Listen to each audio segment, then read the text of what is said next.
Hey everybody, how are we doing today?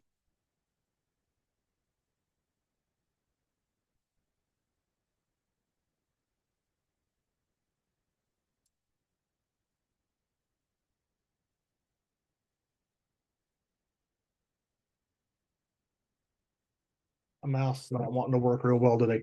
All right, here we go.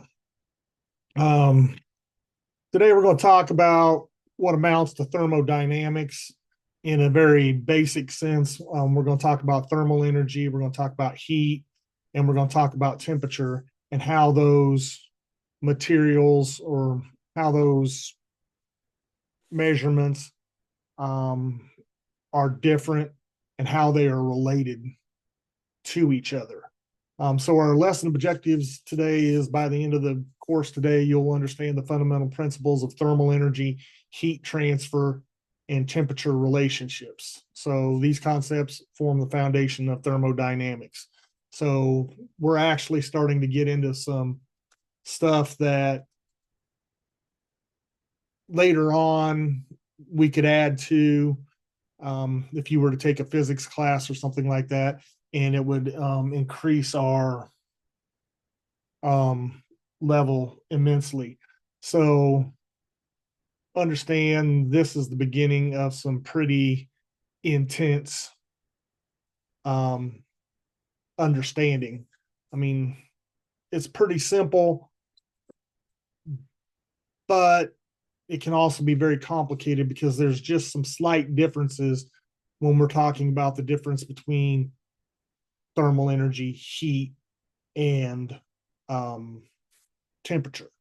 So we're going to differentiate the key concepts, distinguish between thermal energy, heat, and temperature, and how they relate in a system, understand how these concepts interact and their significance in thermodynamic processes. We'll talk a little bit about how energy, because that's basically what we're talking about here, moves. So we'll also talk a little bit about heat transfer mechanisms, how energy moves through materials by conduction, convection, and radiation. So we'll also discuss a little bit about their relative efficiency in different materials and environments and how that all kind of works. All right, so let's start out. Oh, wrong direction. With a question. What is thermal energy? Anybody want to hop on and on their mic and kind of tell me what they think thermal energy is? I mean, I'm not going to be upset if you're wrong. Right now, this is just kind of one of those questions that we're asking just to get started with the day and kind of get you thinking a little bit about what you already know, I guess would be the best way to put it. So, what is thermal energy? Anyone want to throw a shot out there? Can I take a guess? Excuse me? Can I take a guess? Yeah, sure. From what I've seen, it seems to be more about temperature or like heat. Yeah. Like I said, we're dealing with thermal energy. We're going to be dealing with heat. We're also going to be dealing with temperature, and they are all interrelated. You are correct with that statement. They are all very interrelated, but they're not quite exactly the same things.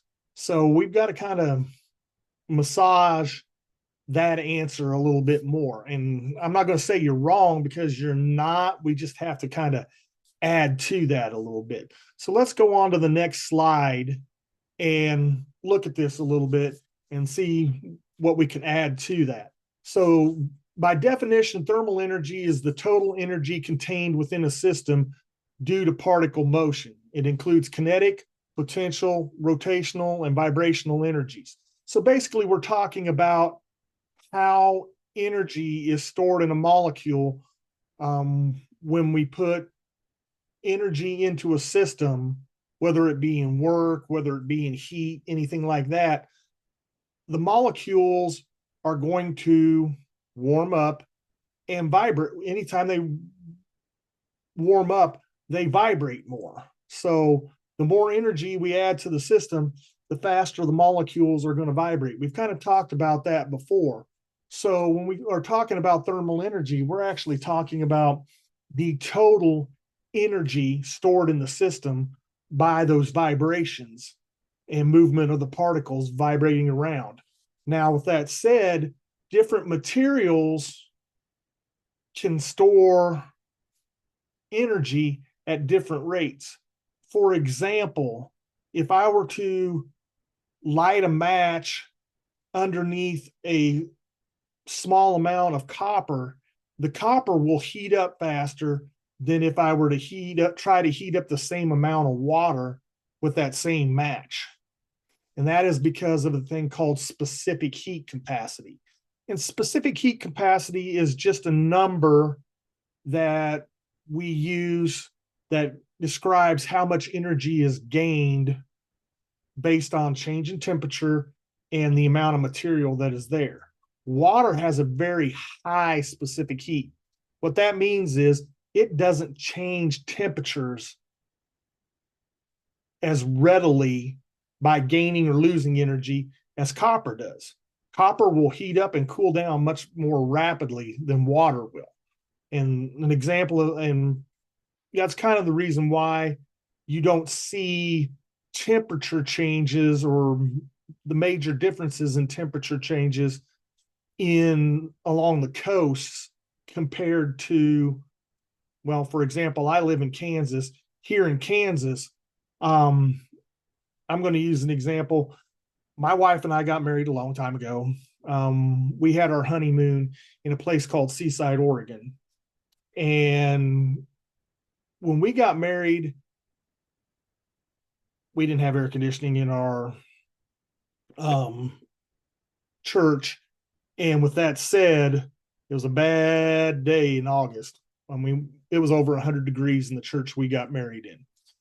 Well, here in Kansas, we range in temperature throughout the year from roughly 108, 109 degrees as our top end, sometimes a little higher, but we'll call 108, 109 our top end. And we will range clear down to -10, -15 degrees in the winter. But we went out to Seaside, Oregon, and they were complaining about the heat wave out there, and it was about 90 degrees. And they didn't have air conditioning in the first pizza place that my wife and I ate at. And the poor waitress was like, I'm so sorry, we don't have air conditioning. It usually doesn't get this hot here and this and that. Well, in discussing with her a little bit, I found out that 85, 90 degrees is their kind of top end temperature there along the coast. And the coldest it gets might be 27, 28 degrees, just below freezing. So they have a much smaller window of temperature change. Why is that? Well, a lot of that had to do with all the water sitting out there in the Pacific Ocean right next to you. If you moved inland in Oregon and got to more of the Portland area or Corvallis area, I mean, and that's less than 100 miles when you go from Seaside to Portland. Moving in that far, the temperatures then started ranging greatly again, more like they were here in Kansas.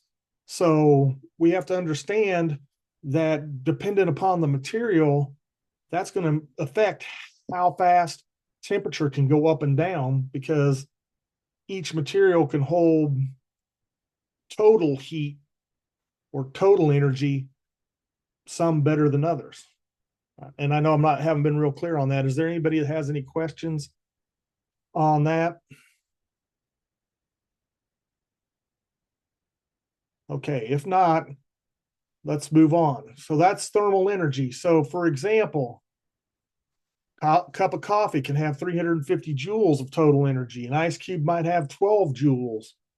And a temperature drop of 42 degrees Celsius average cooling of coffee over 30 minutes. So the thermal energy exists in all matter. Even ice contains thermal energy, just less than coffee. And that's something we need to realize, is there is heat in an ice cube. The molecules in the ice cube are still vibrating because they still have energy in them. And we'll talk a little bit more about that when we get to measuring temperatures, because different temperature scales are based on different points, basically dealing with how things work with the molecules and how they're moving and things like that. They have different standards that they are set by. But to understand a little more about thermal energy, we can understand, and hopefully you can understand, if I have a cup of water and I have a 5-gallon bucket of water, which one am I going to be able to heat up faster? Think about that for a second. So The cup, which one do you think will be that way? Excuse me? the cup, The cup will heat up faster. Why? because it's less water than 5 gallons. Exactly. So going back to this here, if we look at this formula, this N is mass. And yes, it should make sense to us that if there's more water, more gold, more copper, whatever, it's going to take more energy to heat up. I think you guys kind of understand that. We've kind of talked already about the specific heat, and then this delta T is the change in temperature. And it should make sense to us that to increase the temperature more and more, we have to add more energy to get the temperature to go up. It'll go up to a certain point, and if we don't add any more energy, that temperature is going to stay the same or start to decrease. And we'll talk about that a little bit more in a second. But energy going down, it has to lose a lot of energy for the temperature to go down. So yes, the thing is, when we talk about our cup of water in our 5-gallon bucket of water, our cup of water will heat up quicker. It will also cool down quicker because it will lose energy more rapidly. So hopefully that makes some sense to you. All right. So now we've talked about thermal energy, and it does relate to heat, but what is heat? Anybody want to throw out an idea there on what is heat? Whether you want to put it on, come on and speak, or whether you want to throw it into the chat. That'd be great. Now, and we need to understand that there is a difference between thermal energy and heat. And it's a very simple concept once you get your head wrapped around it. But in normal layman's terms, it gets a little shaky until we have a very specific thing being put forward, if that makes sense. All right, so don't it really? Okay, so Isaiah has put in the chat that heat is a transfer of energy which creates moving molecules. And that's pretty close. The biggest difference between heat and thermal energy is heat is thermal energy moving from one material to another. That's it. So when we talk about heat, we're talking about the movement of that thermal energy. So it's the transfer of thermal energy from one object to another. And hopefully you all understand cold does not move. Heat does. Now, with that said, we have to realize even on a very cold day, that negative 15 that I'm talking about here in Kansas, we had a few of those about a month ago. The temperature is darn cold, but there's still heat in the air. And we'll get into more detail with that in a second. But with that said, heat always moves from high areas of heat to low areas of heat. So when you have a high thermal energy bank, like a heater or something like that, the heat moves away, and slowly as you get further and further away from, let's say, a radiant heater, what happens? It gets colder, right? Well, it isn't because the cold's moving in, it's just the heat has not moved to the point that it's heated up that cold area enough yet. So one thing, and here's a law of thermodynamics, is that heat energy is always going to go from hot to cold, and it's always going to be moving from hot to cold until those two numbers are balanced out. And that's when we'll get to when we start talking about temperature a little bit. All right. When we add temperature involved, the higher the temperature, the more energy there is there. Moving to another spot, that temperature is going to come up, and we're going to get into some complicated stuff here in a second to understand. But heat is always moving from hot to cold. And now, as it says on my Google slide here, depends on how energy transfers, the path function. And when we talk about path, we're talking about the different ways heat transfers or thermal energy transfers, because that's when we say heat, that's what we're talking about, is thermal energy moving from one material to another material. And to do that, there are three different paths that we're going to talk about here in a second. And when we are measuring energy, whether it be thermal energy or heat energy, we're still measuring in joules. And if you think about temperature, most of you realize that we don't measure temperature in joules. Okay? Any questions there? All right. If not, let's move on to our next question. Explain the three ways heat can be transferred. And you can see they are listed over here in the picture. But I want you to explain, I want you to be able to explain, be able to tell me what conduction is, be able to tell me what convection is, be able to tell me what radiation is, and how they're the same and how they're different. Does that make sense? Any questions there? Somebody want to tell me what conduction is, or convection or radiation? Because that is how energy moves in the form of heat. Is conduction like conducting energy, and radiation is like radiating energy? Yes, but when we define those, we can't use the word in the definition. So when you say conduction is conducting energy, that's using the same word, and radiation, radiating energy, is using the same word. What does conduction really mean? What does radiation really mean? That's kind of what we're looking for here. And we can move on to my next slide, which kind of explains those a little bit. All right, so here we go. Conduction is the direct contact transfer. For example, a metal spoon in hot soup gets hot through conduction. What does that mean? Well, it means molecules are transferring energy from one to another.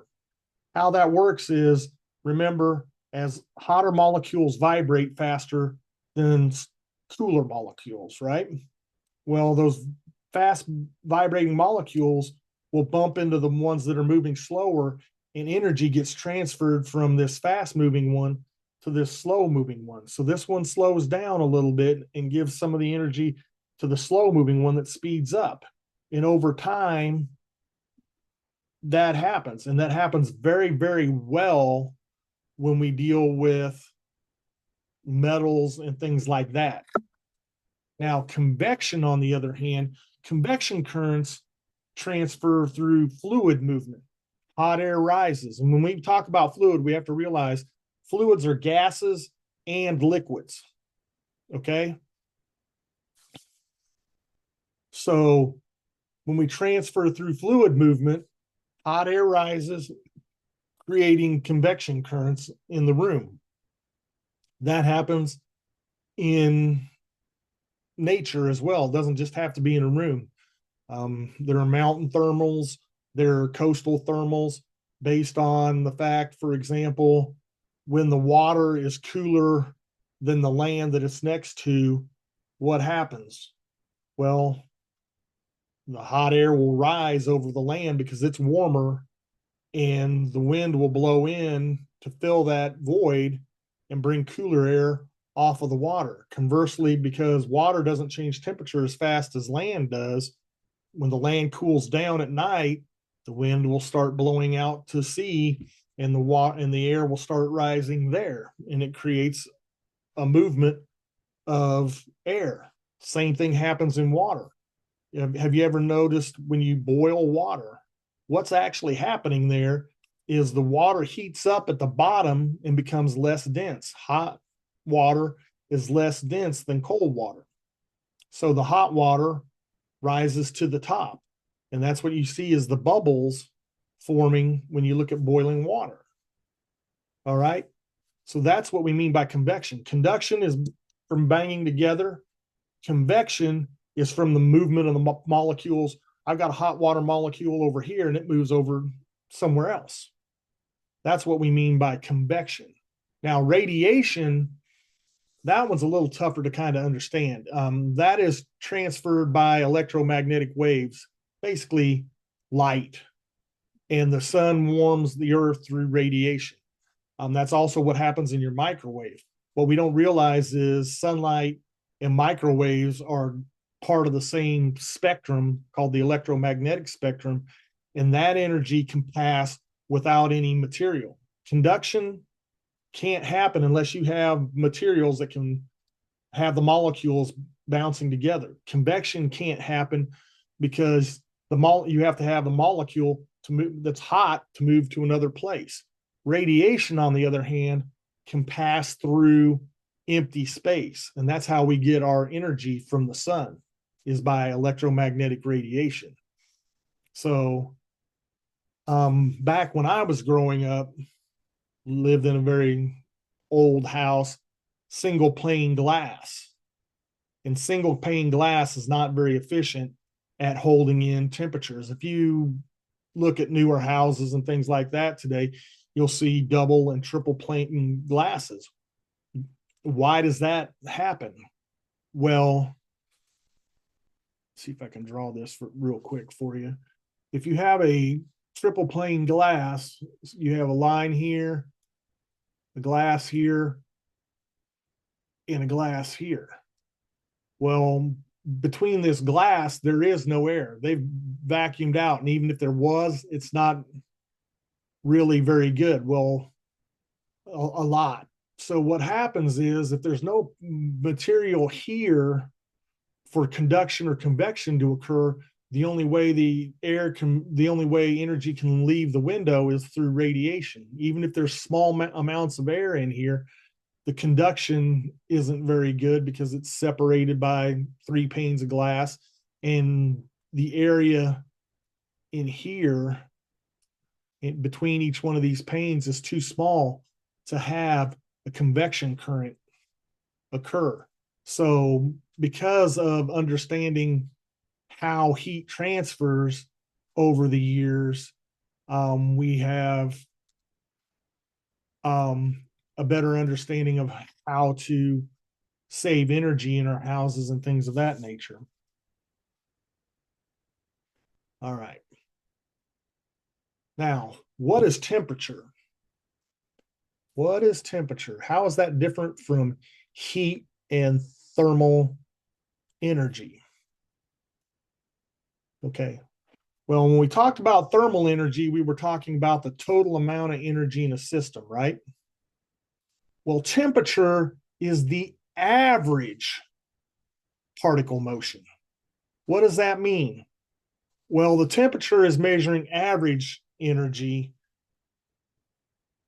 So in the case of when we had our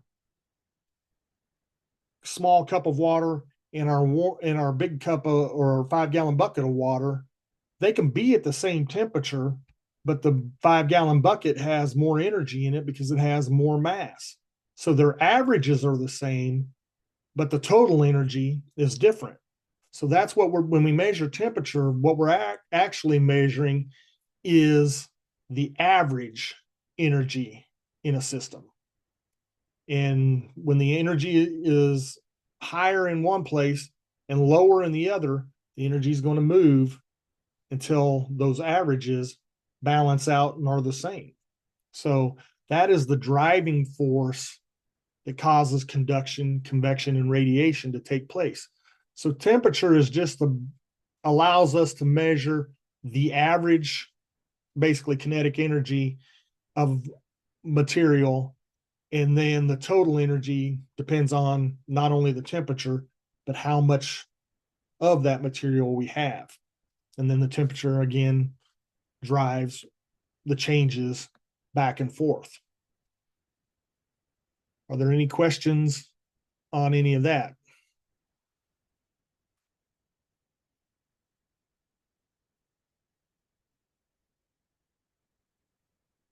And I'm looking at some of the stuff that's going on our chat, and we need to be a lot more cognizant that this is a class and not going back and forth about SpongeBob and some of that stuff. And I don't want to hear about pocket knives and things like that. That's inappropriate for school, okay? So please don't be doing that. Okay, so here's something for us to recognize that temperature, well, here is our heat and temperature and thermal energy.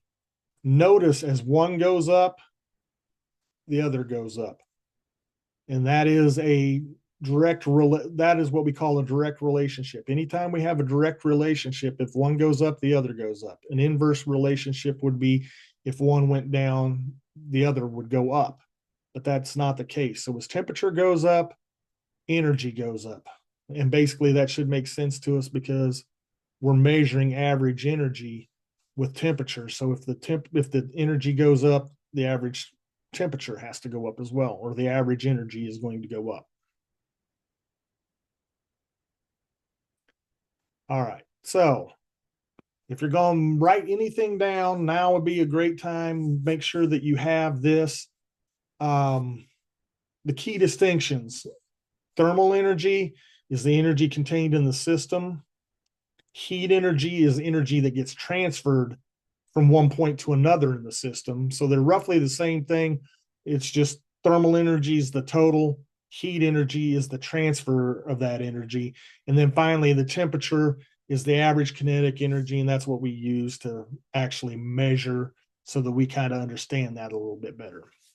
So in all cases, remember, thermal energy exists in the system, heat energy transfers between systems, and temperature is what's determining the direction of the transfer. Are there any questions?